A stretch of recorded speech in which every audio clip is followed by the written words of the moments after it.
going to talk a little bit about how this piece was made, because it went through a lot of transformations. And it was really hard for me because I hadn't done ceramics in 1,000 years and wasn't particularly good at it when I did it. And then everything that could go wrong did. It broke, it cracked, it went through firing, it cracked. It was stuck back together, it was glued, it was painted, it was, everything happened to it that possibly could. But I think there's something interesting in that, that I had not managed to do with it what I had intended or set out to do with it. But what I ended up with, I think I liked better. I guess, but because of that, sort of just to give you guys a sense of what it had originally, the thought behind it was that you would be able to kind of look into these holes, and within each one of them there would be some kind of an image from kind of the future of what the children who were killed. But that idea disappeared and never kind of reappeared. Yeah, and I keep thinking, and this is maybe a question to pose to you, I keep questioning, is it done? So here's the question for the group, I guess. What's the medium? Like, in other words, what is this bottles used? Or? No, it's all ceramic. It's all ceramic. Yeah, it's completely, it's very, yeah, it's all pottery. Yeah. If I can get one observer's interpretation forward. First, I was thinking about pieces. Yeah, I was thinking of bullets, but I'm almost imagining now. What do you call not the cartridge, the part of the gun that rotated? The magazine? Mm-hmm. The magazine. No, not the cylinder. The cylinder. Yes, the cylinder. I heard cylinder. And sort of this process of cycling through, and then the one that's clear almost being an invitation to look through at whatever would be beyond the cylinder, whatever would be in the sights of the gun. And so for me, I really like the closed offness of the rest of them, and then the invitation or the question posed by the open one. That's exactly what I was looking for, so yeah. Something I'm thinking about is the circular shape. That was the first thing that struck me, and I wasn't entirely sure what to make of the circles at first. I'm still not entirely sure what to make of it, but the explanation of having sort of these features shown, I guess there's sort of a few things going on there. One is that also those kids' futures that were supposed to appear won't appear at this point. So I think even in the intentionality of trying to put those futures in and not putting them in, I think you actually speak to a sad historical truth. Thinking about the circle, though, I was thinking about the Egla Arufa connection, and the root of Egla, if there could be a shoresh in Hebrew, it would be Igur, like Ma'agal, and you sort of created out of this calf or out of this offering of burning a calf to say that none of us can be responsible for this, or all of us are responsible for this, depending on how you interpret it. It's sort of this circle that encompasses all of us, and that's the Egla Arufa. It's sort of this broken circle of community. And was this at all something you were thinking of? Well, as I was sort of looking at the piece and thinking about the reading, I wasn't thinking about the cyclical connection, and I really love that, because what really bothered me about the reading was this idea of the elders being able to proclaim that they are innocent. Like, here's the thing, okay, we kill a calf, and now, it's fine. And it really bothered me, because I felt like, the elders shouldn't be able to do that. Like, we should be able to, in some way, they should be held accountable not to making a sacrifice, or a simple sacrifice, but to making an actual sacrifice, which was a sacrifice that changed their policy that created the situation to begin with, and it bothered me. Yeah. Yeah, I mean, it bothers me as well. It sounds, to me, actually descriptive rather than prescriptive. In other words, somebody dies and all the leaders of the community ritually proclaim that it wasn't their fault. Right.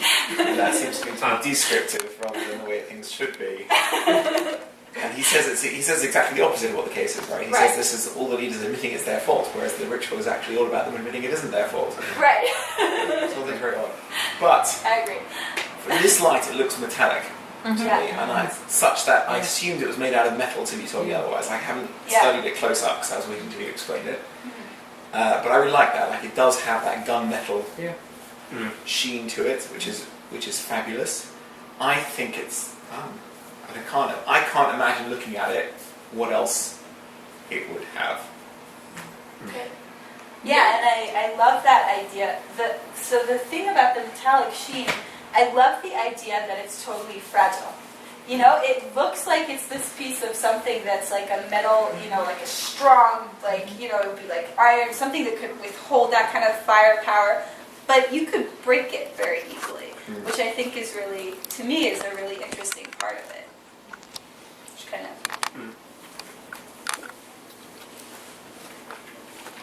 There were a few other images that perhaps did not connect so much to what you mentioned about that struck me when I was looking at it before, which is that you have 6 closed off, 6 large black circles, and then you have the open one. And I thought it was maybe like a time statement, like the week, with the last one being, Shabbat.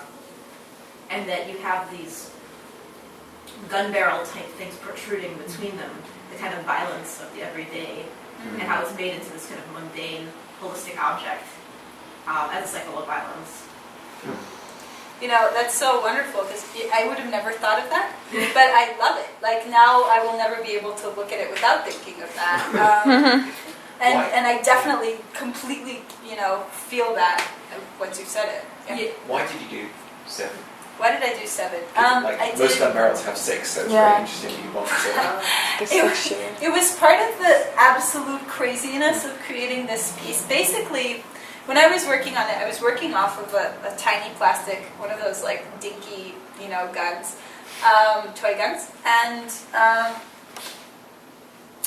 initially what it was going to be was just these 6 closed ones, all, as a circle. Maybe like this kind of started happening it wasn't there before, but initially they were going to be the 6 closed ones, and you would be able to look down into them. It was going to be, the orientation was going to be different. You were going to be able to look down into them, and there would be images at the bottom. And so this is how much has changed. So then I guess with this one, having decided to discard the images, I really loved the idea of having this idea of light, of being able to see through one of them and see the light and feel this kind of sense of both the idea that there would be hope, and at the same time this idea that, that could be potentially, if you were to actually put a bullet anywhere, right, that would be the only place you could put it. It would so it's kind of playing with this idea of chance and possibility, and, this kind of weird thing that happens with what people's fates are, kind of by accident. So that's where the 7th one came in from. I really like the decision to put it standing, because it really gives you the feeling that it's pointing at you, and that you don't have if it's standing upside down, then you have the decision if to look into that or not. And like that, I think it's represent better the ideas that you were thinking about. Yeah, my professor was very insistent. He was like, it has to stand up. I was like, but it can't stand up. It has to stand up, because otherwise it's just going to be a bunch of pots. And this way, it is a piece of sculpture because it stands up, and it needs to stand up. And he was right, of course. But it was really complicated because I don't know how much you guys know about ceramics, but in order to glaze this properly, this would have stuck to the bottom of the kiln, meaning it would be forever wedged onto the kiln. And it was like this source of incredible dismay to Stepanka, our wonderful clay person, who was like, you cannot stick this to my wonderful kiln. So I had to spray paint it on the back. Anyway. Timna, something that I would, if I had the right to, I would challenge you with. Something I love this experiment in 3D, and something I would love to see also is something that also looks extremely different or reveals new sides if I were to stand behind it or to the side of it.